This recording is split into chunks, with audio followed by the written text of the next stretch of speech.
Chocolate नहीं खाते फिर भी दांत में कीड़ा लग रहा है।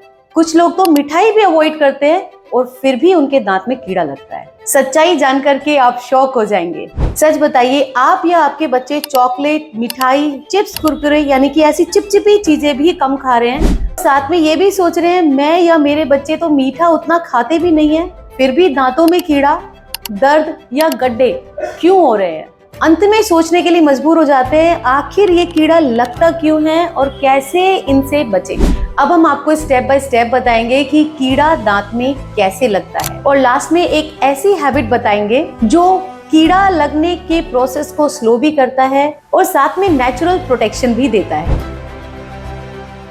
तो सबसे पहले आपको जो पता है उसको क्लियर करते हैं। ये एक मिथ है कि चॉकलेट और मीठा खाने से ही दांतों में कीड़ा लगता है। आप समझिए, दांतों में कीड़ा सिर्फ चॉकलेट से नहीं लगता है। कीड़ा लगने के लिए होना चाहिए मुंह के अंदर खाना, बैक्टीरिया, और उतने समय तक बैक्टीरिया उस खाने पर काम करे, उसके साथ रहे। इसी कॉम्बिनेशन से ही आपके दांतों में कीड़ा लगता है। आसान शब्दों में समझेंगे, आपके मुंह में हर समय बैक्टीरिया होते हैं, कुछ अच्छे और कुछ बुरे। जब आप कुछ खाते हैं आपके मुंह में वो खाना रह जाता है, बैक्टीरिया उस खाना को खाता है। जब वो उस खाना को खाता है तो एसिड रिलीज होता है। वो एसिड ही आपके दांतों की ऊपर की परत, जिसे हम इनेमल कहते हैं, उसको गला देता है और यहीं से शुरुआत होती है आपके दांत में कीड़ा लगने से।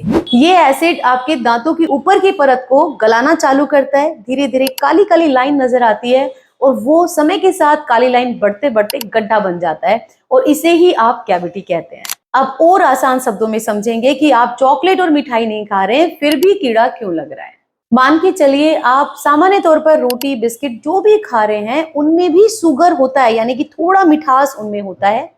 अगर आप चिप्स, कुरकुरे खाते हैं तो वो आपके दांतों पे जाकर चिपक जाते हैं। जितनी बार आप खाना या कुछ भी खाते हैं उतनी बार बैक्टीरिया उस खाने को खाते हैं, जिससे कि आपके दांतों पर एसिड का अटैक होता है। इसीलिए सिर्फ चॉकलेट और मिठाई को अवॉइड करना ही एक सॉल्यूशन नहीं है। यानी कि अगर आप रोटी भी खा रहे हैं और रोटी आपके दांतों में फंसी रह गई तो उससे भी आपके दांतों में कीड़ा लग जाएगा, क्योंकि बैक्टीरिया फिर से एसिड रिलीज करेगा।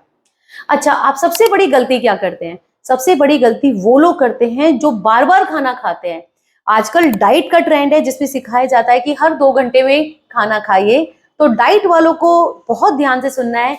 अगर आप सही समय पे खाना खाते हैं तो एसिड अटैक से उतनी बार ही बचते हैं, पर अगर आप हर 2 घंटे में या कुछ समय पे खाना खाते हैं उतना ही खाना आपके मुंह पे चिपक जाता है और बैक्टीरिया का अटैक होता है, जिससे कि आपके दांतों के सड़ने के चांसेस ज्यादा हो जाते हैं। दूसरी सबसे बड़ी गलती आपकी होती है रात में ब्रश नहीं करना। रात में लगभग आप 6 से 8 घंटे के लिए सोते हैं। जो खाना आपके मुंह में रह जाता है, बैक्टीरिया को एक प्रॉपर टाइम मिलता है उसको खाने के लिए और एसिड सीक्रेट करने के लिए, तो चांसेस उन लोगों में दांत के सड़ने के ज्यादा हो जाते हैं।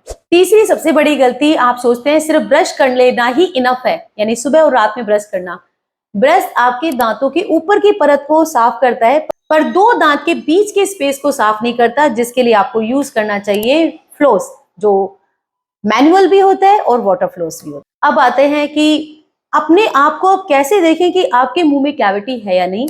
आप मिरर में अपने दांतों को देखने की कोशिश कीजिए। देखिए कहीं भी कोई काली लाइन या काला पिन पॉइंट तो नहीं है, या कोई गड्ढा या कोई ऐसी जगह तो नहीं है जहां आप खाना खाते हैं और जाके फंस जाते हैं। इसका मतलब है अगर ऐसा कुछ है तो वहां पर ऑलरेडी कैविटी बन चुकी है। अगर आपके मुंह में ऐसा कुछ है तो मुझे कमेंट में लिखें कैविटी। मैं खुद आपको पर्सनली गाइड करूंगी कि आपको इस सिचुएशन में क्या करना चाहिए। अगर आप अपने दांतों को हर प्रॉब्लम से बचाना चाहते हैं तो चैनल को सब्सक्राइब जरूर करें। मैं यहाँ आपको सिंपल और आसान शब्दों में आपको सही जानकारी देती हूँ ताकि आप ट्रीटमेंट के अधिक खर्च से बच सकें। अब एक ऐसी पावरफुल हैबिट जिससे आप घर बैठे अपने दांतों को बचा सकते हैं, ईट रॉ फूड। रॉ फूड का मतलब हो गया गाजर, सेब, कुकुम्बर, ऐसी हार्ड सैलेड। जब आप उसको चबाकर खाते हैं तो वो सेल्फ क्लिंजिंग का काम करता है, यानी कि वो एक तरह से नेचुरल ब्रश का काम करता है, नेचुरल फ्लोस का काम करता है। इससे आपके दांत खुद ही साफ हो जाते हैं। तो दिन में एटलीस्ट 1 से 2 बार जरूर रॉ फूड चबा चबा करके खाइए। अब हम एक फाइनल सॉल्यूशन की तरफ जाते हैं। अगर ये आपको पता चल गया होगा दांत में कीड़ा कैसे लगता है, यानी कि चॉकलेट और मिठाई ही नहीं, कोई भी खाना जो आपके मुंह के अंदर है उससे दांत में कीड़ा लग सकता है। सॉल्यूशन है, दिन में 2 बार ब्रश करना है, रॉ फूड खाना है, फ्लॉस का इस्तेमाल करना है और समय समय पर कुल्ला करते रहना है ताकि आपके मुंह के अंदर एसिड ना रहे। एक फाइनल सीक्रेट जो आपको पता नहीं होगा और किसी ने नहीं बताया होगा, पानी एक one of the best method है जो आपके दांतों में कीड़ा लगने से रोकता है। अगर आपके मुंह में ड्राई माउथ है या जो लोग कम पानी पीते हैं, हमने नोटिस किया है कि उनके मुंह में दांतों में कीड़ा ज्यादा लगता है। जब आप पानी ज्यादा पीते हैं तो एसिड अपने आप पतला हो जाता है, जिससे उसका इफेक्ट आपके दांतों पर नहीं रहता है। तो कोशिश करेंगे ज्यादा से ज्यादा पानी पीने का। आई होप इस वीडियो के बाद आप अपने और अपने बच्चों के दांतों की सुरक्षा जरूर रखेंगे। कितने लोगों को पता है कि दांत को साफ कैसे रखें ताकि उसमें कीड़ा ना लगे और वो पीले नहीं हो? यही है हमारा नेक्स्ट वीडियो का टॉपिक, दांत को साफ कैसे रखें। इसमें आप जानेंगे कि ब्रश को कैसे करते हैं, कॉमनली आप क्या मिस्टेक करते हैं और क्या एडिशनली यूज करना चाहिए। तो चैनल को सब्सक्राइब जरूर कीजिए, नहीं तो वीडियो मिस हो जाएगा। ये वीडियो उन लोगों के साथ शेयर कीजिए जिन्हें लगता है वो चॉकलेट और मिठाई नहीं खाते हैं तो उनके दांतों में कीड़ा नहीं लगेगा।